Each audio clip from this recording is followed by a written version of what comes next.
श्रीलंका से लेकर बांग्लादेश और अब नेपाल, दक्षिण एशिया में एक के बाद एक देश सड़कों पर खौल रहा है। सवाल उठता है कि अब अगला नंबर किसका।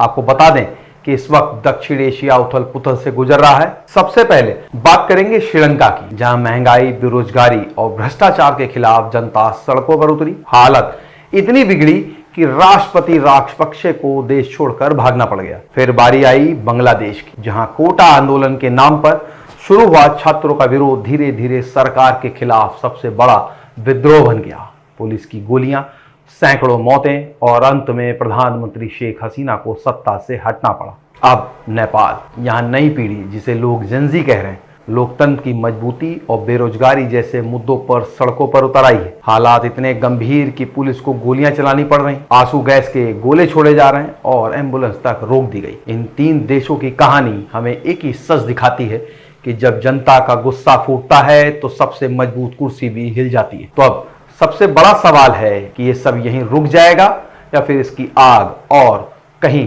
पहुंच सकती है। विशेषज्ञ मानते हैं कि दक्षिण एशिया के दूसरे देशों में भी हालात बहुत अच्छे नहीं है। पाकिस्तान लगातार आर्थिक संकट से जूझ रहा है। महंगाई, कर्ज ने जनता को बेहाल कर रखा है। तो अब क्या अगला नंबर पाकिस्तान का है? सोशल मीडिया की माने तो अब जन आंदोलन का अगला केंद्र पाकिस्तान बनने वाला है और आंदोलनकारियों के निशाने पर सिर्फ एक शख्स है, और वो है पाकिस्तान का फील्ड मार्शल आसिम मुनीर के खिलाफ गुस्सा। आप भी सोच रहे होंगे कि नेपाल में तो लाखों की तादाद में जुटे जेनजी आंदोलनकारियों ने बगावत का बिगुल फूंका। तो सवाल यह है कि पाकिस्तान में तो ऐसे युवा कहीं नजर ही नहीं आते। आपको बता दें कि पाकिस्तान जेनजी की तादाद हजारों या फिर लाखों में नहीं बल्कि करोड़ों में है। वह पाकिस्तान में ही नहीं बल्कि कनाडा, ऑस्ट्रेलिया, न्यूयॉर्क, यहाँ तक कि यूरोप में बैठकर सोशल मीडिया के जरिए पाकिस्तानी कौम को जगाने की कोशिश कर रही है। म्यांमार में पहले से सैन्य तानाशाही और विद्रोह की आग जल रही। अफगानिस्तान की हालत तो आप बखूबी जानते हैं। यानी ये सिलसिला यहीं रुकने वाला नहीं है। जब तक जनता की बुनियादी जरूरतें,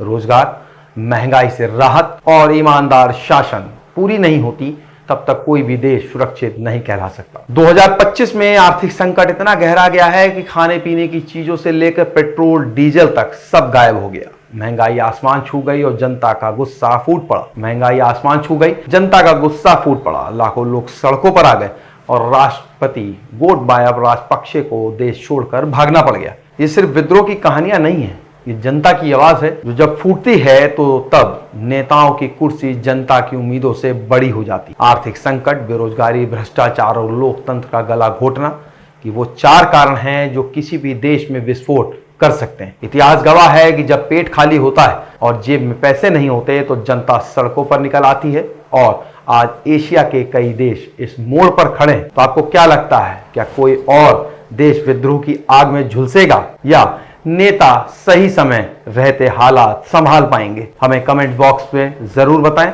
वीडियो को लाइक करें, शेयर करें। चैनल को सब्सक्राइब नहीं किया हो तो आज ही करें। मिलेंगे एक नए वीडियो के साथ। नमस्कार।